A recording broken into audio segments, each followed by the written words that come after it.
Birmingham Sports with Ben Ellis. This is BHBN Radio. It is the Monday after, eventually, here from Birmingham Sport, BHBN Radio. Once again, apologies for the slight delay in getting the show up onto YouTube. One or two technical problems, but we are here now.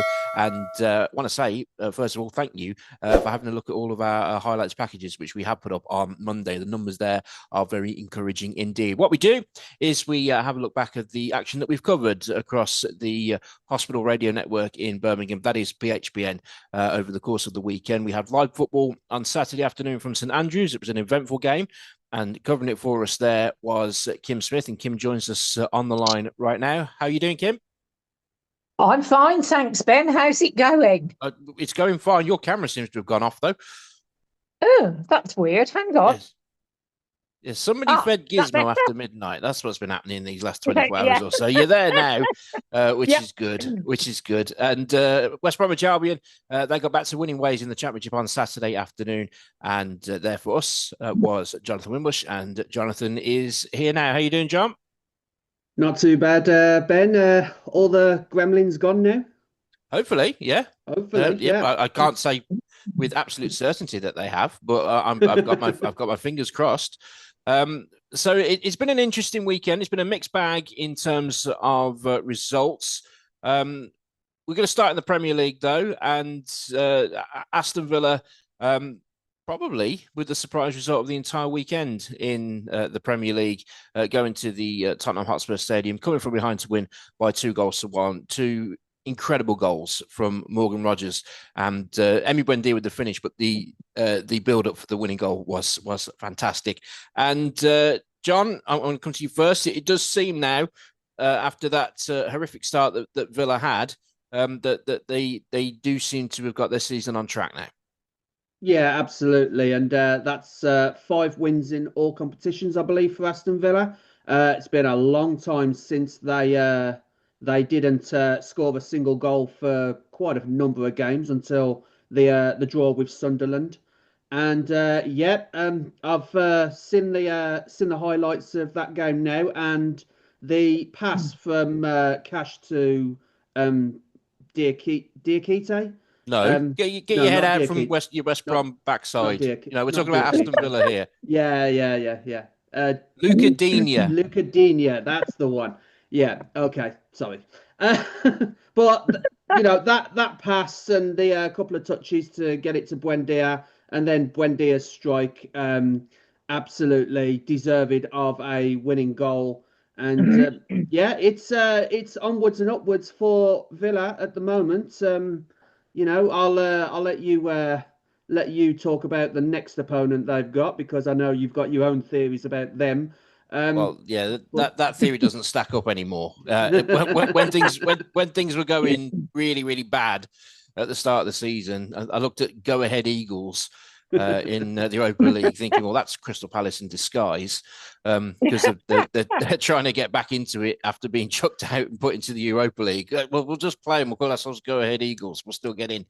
No, so they go back to the Netherlands, where they played the previous fixture against Feyenoord. So there'll be no fear as far as that's concerned. A lot of Villa fans are going out there to support them as well. It's the early kickoff, though, so don't get caught out with that. It's the 5:45 game on Thursday. But Kim, winning breeds confidence, and all of a sudden, the psychology of it, when you look at the games that are ahead and you think, oh no, but you win a few and you start to think, okay, bring it on.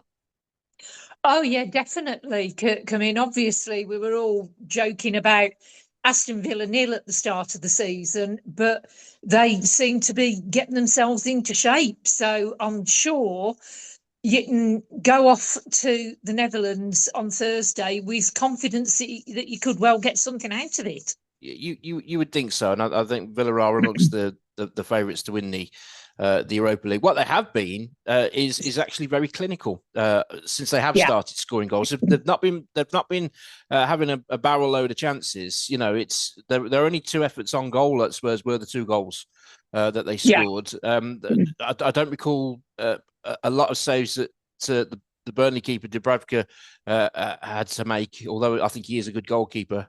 then so the chances that they're getting, John, they are now taking. Yeah, absolutely. And the word you used was clinical.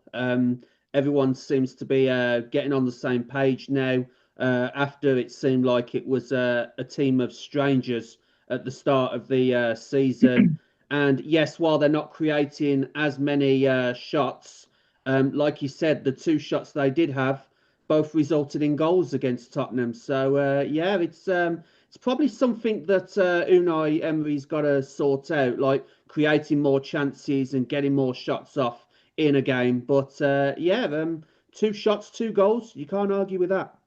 That's right. And once Go Ahead Eagles have been hopefully dealt with on Thursday evening, it's a nice, easy one against Manchester City at home on Sunday. So, but that becomes now a free hit because if you'd have said to me, I mean, this run of 4 games up to the next international break, it was Spurs, Man City, Liverpool, then Bournemouth. And obviously, Bournemouth are flying at the moment. They were top of the Premier League at one stage on Saturday afternoon during the live table.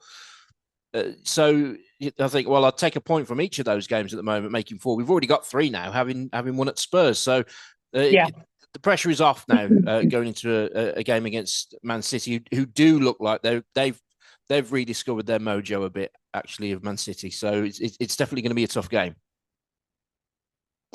Yeah, I think so. I mean, Haaland was certainly on form at the weekend. So you never know. We might have caught the flu by next Sunday. Who knows? But I've won the last 2 against Manchester City at Villa Park. The last 2 seasons have Aston Villa. Like we said, Oliver Glasner has Unai Emery's number. Maybe Unai Emery has Pep Guardiola's number when it comes to playing at Villa Park. Who knows? If clutching straws were an Olympic sport, I'd win gold. But it's not. But we take what we can get. I definitely think he's got Thomas Frank's number though, because he had a very good record against Thomas Frank at Brentford. And now he's got 3 points against him at Spurs. The Monday after, from Birmingham Sport, BHBN Radio, we're going to continue our review of the weekend's action. In just a moment, we're going to talk about dark days at Molineux after this. BHBN Radio has been going since 1952. It is run entirely by volunteers, 24 hours a day, 365 days a year. Right now, BHBN needs friends like you to ensure it can broadcast to hospitals, care homes, and into the community for many more years to come. You can help by donating through our Just GoFundMe account. It's easy. Simply go to our website, bhbn.net, scan our GoFundMe QR code, and in a few clicks, you can help us out. If you're a taxpayer, you can give 25% more through gift aid at no extra cost to you. BHBN Radio.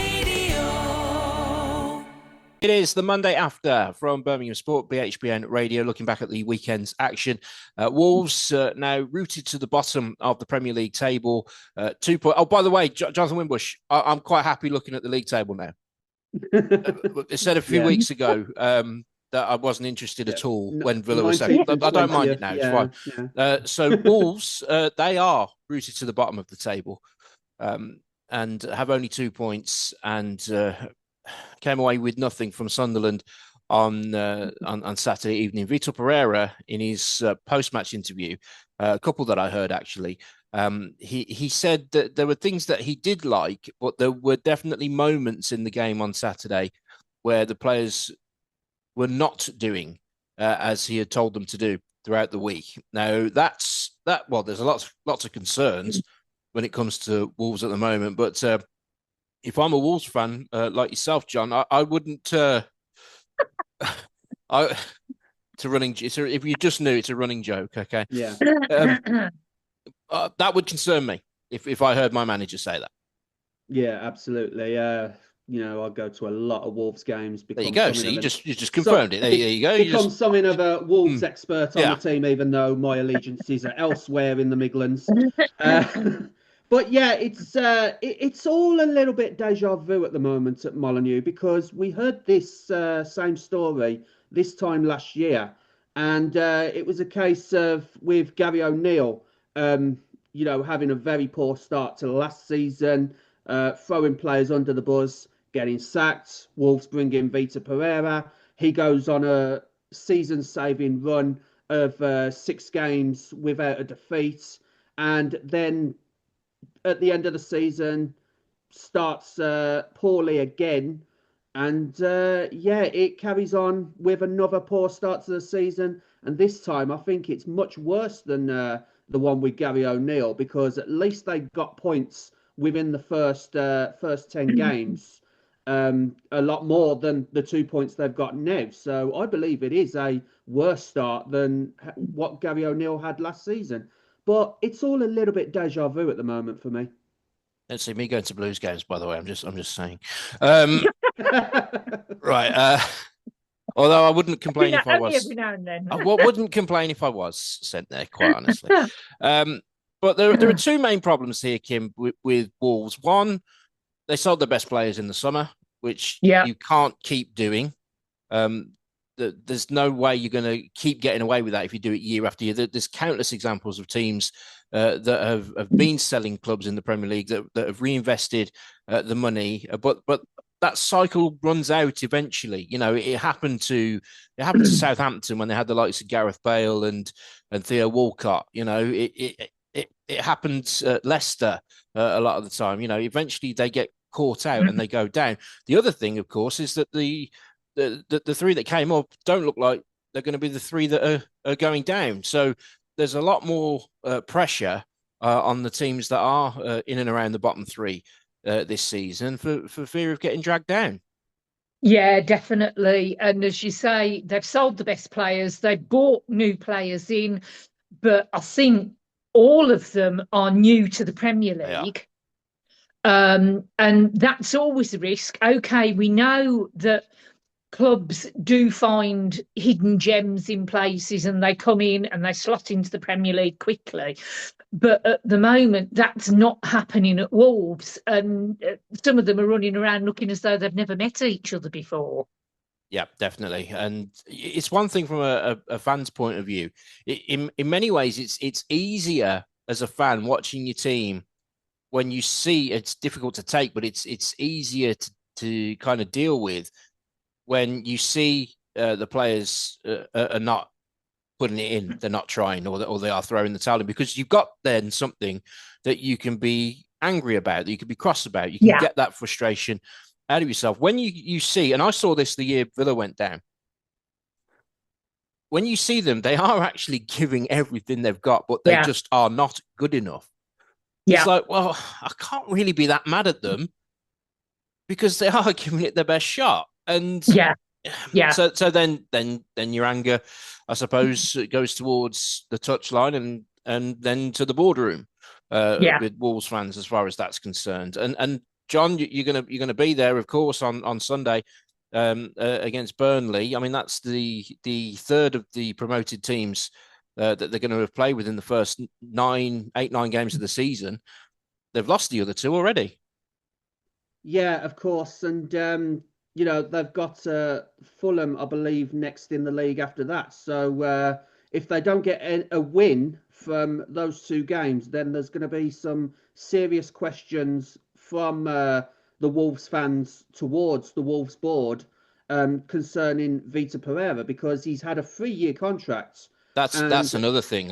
And we've gone through this before, with Wolves giving managers long contracts and then sacking them after about 6 months. So, I do feel sorry for players like Arokadere, Chichua.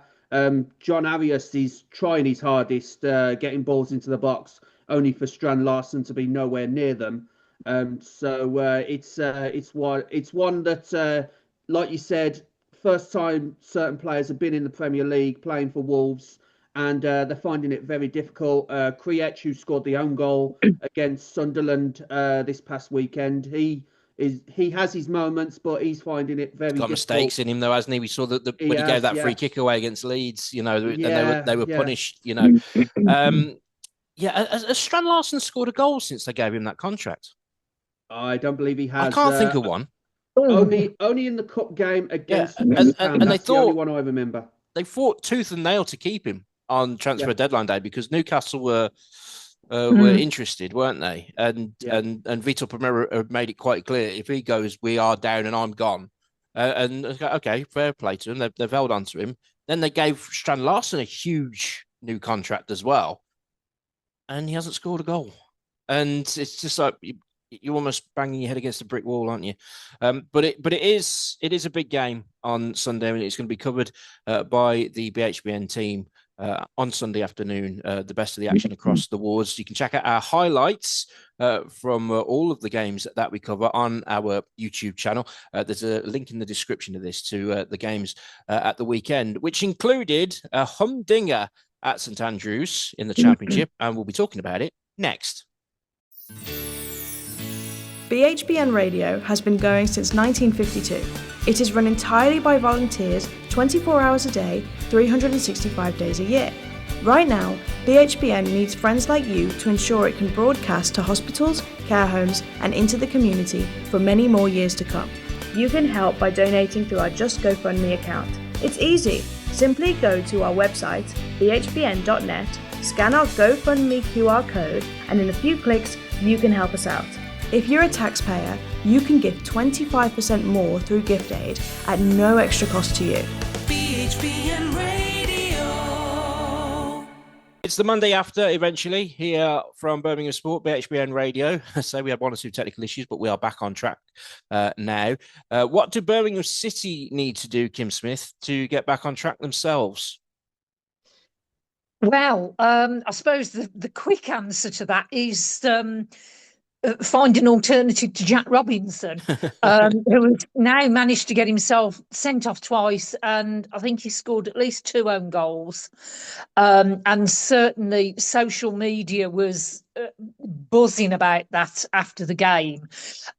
He's an experienced player, and he really did something idiotic on Saturday afternoon to get himself sent off, amongst all the other idiotic behaviours that were going on, quite a few of which were sparked by the refereeing. Yes. Ruben Ricardo was the referee at St Andrews. The thing about Jack Robinson wasn't even involved in the initial incident. No, it was a foul they wanted. I think it was Mark Leonard, wasn't it? They wanted a foul on Mark Leonard, and wasn't given. He just got right in the referee's face. You cannot do that. And then within 10 seconds, he must have said something even worse, and as you rightly say, and we've heard people say, it's not a kid, Jack Robinson. He's 32 years old. No. He's been around the block and should have known better. And Gary, he said Gary O'Neill, Chris Davis. Gary O'Neill from Chris Davis wasn't backwards and coming forwards in his condemnation of Jack Robinson for what happened, and by all accounts, immediately Jack Robinson apologised to his teammates in the dressing room after the game. But as for the game itself, obviously there were a lot of good things. Blues fans were, from what I saw on social media, were generally pleased with the attacking play, particularly in the first half. Jay Stansfield has now scored 5 in 9, so that's just under 1 in 2 as far as the goal return comes. You'd probably like to see more from others with the perceived depth that they've got in the squad in the attacking areas. There does, though, to me, seem to be a very quick fix at the back, and that's bringing Neumann in, but. The manager, he might not have a choice now, but he hasn't been overly keen on doing that. No, this is an odd one because Neumann played a few games at the beginning of the season. But I think one of the issues was that Christoph Clara doesn't like playing as left centre-back. So, of course, they both wanted to play right. But, of course, the rumour mill on social media goes mad. One of the rumours is that he and Clara have had a big falling out, which is why he's not getting picked. And then one of the other ones is that Chris Davis actually doesn't rate him because he doesn't carry out his game plans. But of course, the truth could be anywhere or nowhere near either of those theories. But I suppose tomorrow night against Preston, we're going to see what Chris Davis is going to do defensively, because obviously Jack Robinson's out, and there's still some fairly significant injuries in the squad. Ethan Laird's out for an extended period, and I mean he's a good supplier. Yeah. Of attacking activity. Dux is still out. Lyndon Dykes came on later on Saturday, and fair play, had a good go. And also, so did Beadle, who nearly got a headed equaliser near the end. But I think when you look at social media, everybody keeps coming back to stuff the ref did, because, of course, there was a penalty shout for Keshy Anderson just after Hull had gone ahead. And then, of course, there was missing the foul on Roberts, which led to the massive brawl towards the end of the first half. And then, just to compound it further, he booked the wrong player. He booked the wrong Hull player in the second half, which, had he got it right, would have resulted in a second yellow for Crooks. And it would have been 10 versus 10 again. So social media's been full of that. But I suppose you've just got to pick yourself up and have another go and use that attacking intent they had in the first half, and get it out against Preston tomorrow night. Yeah, I'm just wondering, because Preston on Tuesday night, Bristol City away at the weekend, and then the following weekend. So Portsmouth at home is the next game. Now, the reason why I bring that up is because it's in front of the home crowd, and they'd been strong, and they had this long unbeaten run at home. And there are now mitigating circumstances for the result. Blues fans will have, the referee was a big factor in what happened. Well, the lad who gets himself sent off after 10 seconds is a big factor as well. Granted, but I said going into the whole game that this is where they're at a kind of a crossroads to see where they're going at this season, because Hull aren't going to get in the playoffs, and so you don't want to be losing games like that at home. But I say it's not for me to say, but I'm prepared to put a line through that based on what people's opinions of the officiating was. Portsmouth at home, depending on what happens with these two away games, of course, right? That's going to be absolutely key in terms of whether or not the Blues fans are still on side with this current project with Chris Davis. I'm not saying he's under massive pressure, but you do get these murmurings at the moment, don't you, with social media again? Yeah. Because social media is the source of all manner of mischief, isn't it? But yeah, there are some undercurrents, but yeah, you would hope they can turn up against Portsmouth and play in that same sort of attacking style, and then start rebuilding this home record again. Yeah, absolutely. So it's Preston away Tuesday night. Jonathan, we saw Preston on Saturday. What can Blues expect, John, when they go to Deepdale on Tuesday night?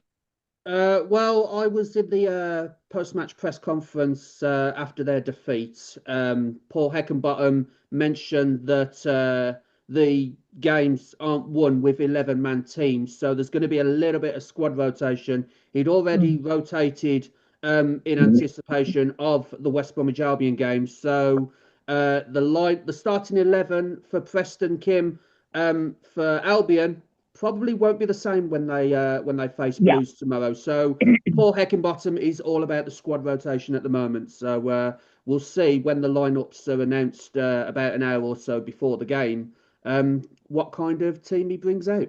Excellent. Good stuff. Good stuff. And like we said, the highlights from Blues against Hull on our YouTube channel. How we got that edited down to less than 3 minutes, I will never know, but we did.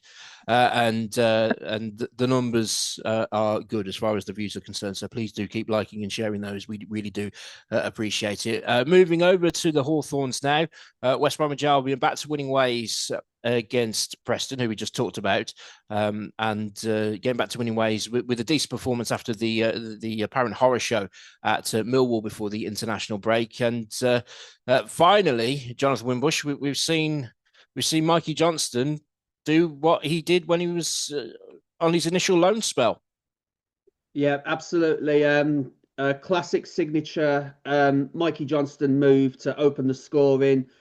Before that, it was end to end, and Preston had more of a chance really to score and break the deadlock before West Bromwich Albion when a mistake from Chris Mepham put one of their strikers through 1-on-1 with Josh Griffiths, who, by the way, had an excellent game in goal for Albion. 1-on-1 with the keeper, made himself look big and prevented Preston from going 1-0 up. And then 5 minutes from half time, Mikey Johnston collects the ball from the left hand side, cuts inside with his right foot, puts it into the net.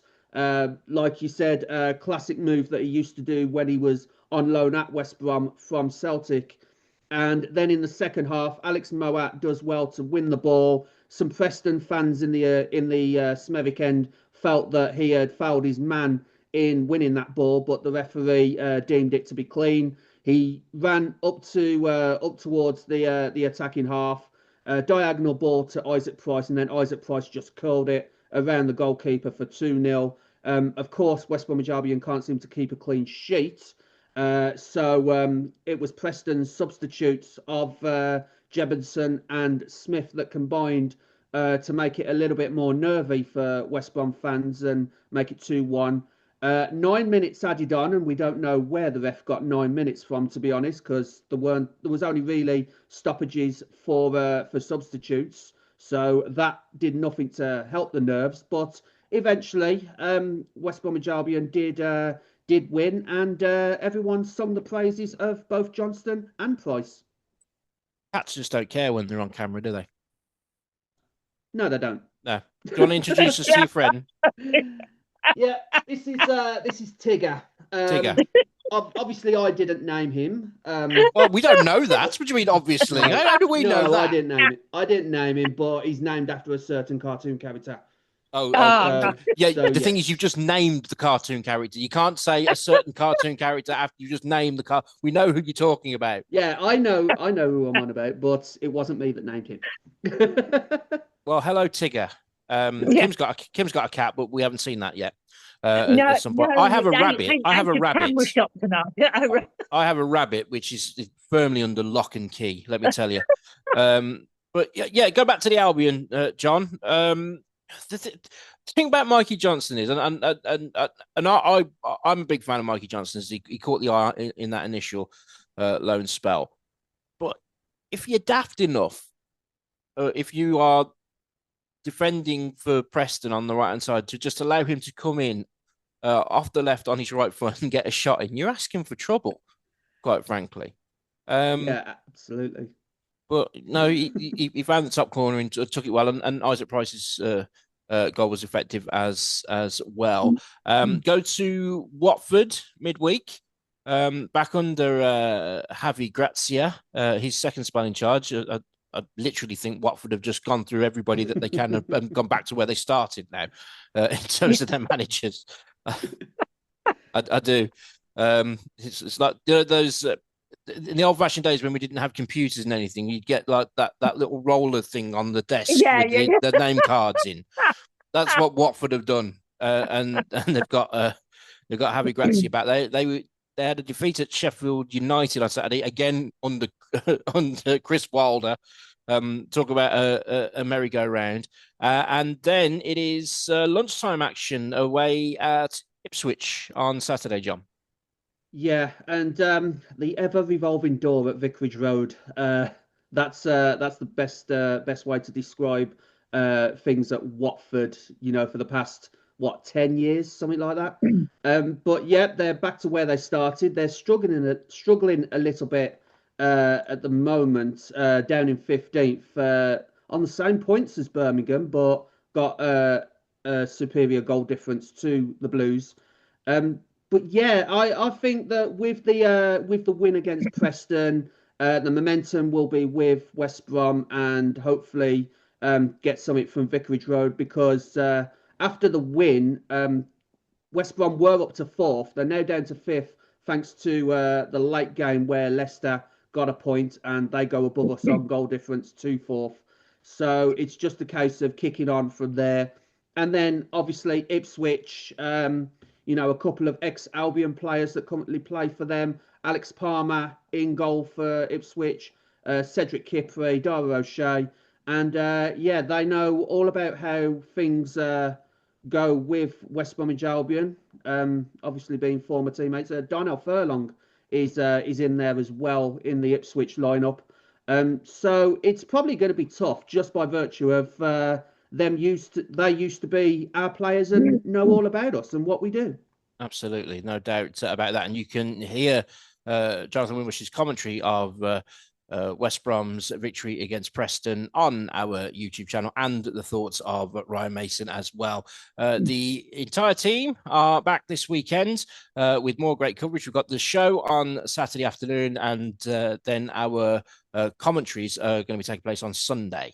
That is correct, isn't it? It's going to be a double header of Manchester City travelling to Aston Villa, and that big game for Wolves against Burnley. And then next week's Monday after, Kim will be in charge because I'm going on me holidays for half term. So I literally leave as the full-time whistle goes in the Villa City game, so won't be around to be able to do that one. But I'm sure. And, I'm also going off down to Bristol on Saturday, so there will be highlights from Bristol City v Blues. Plenty of content. That is what indeed we like, and we thank you for continuing to view all of that content as well as this show as well. We encourage you to click like and subscribe on this channel, tell your friends, and don't forget the appeal as well to keep BHBN going. Most important. For Jonathan Wimbush, Kim Smith, I'm Ben Ellis. We'll see you next week on the Monday after. Birmingham Sports with Ben Ellis. This is BHBN Radio.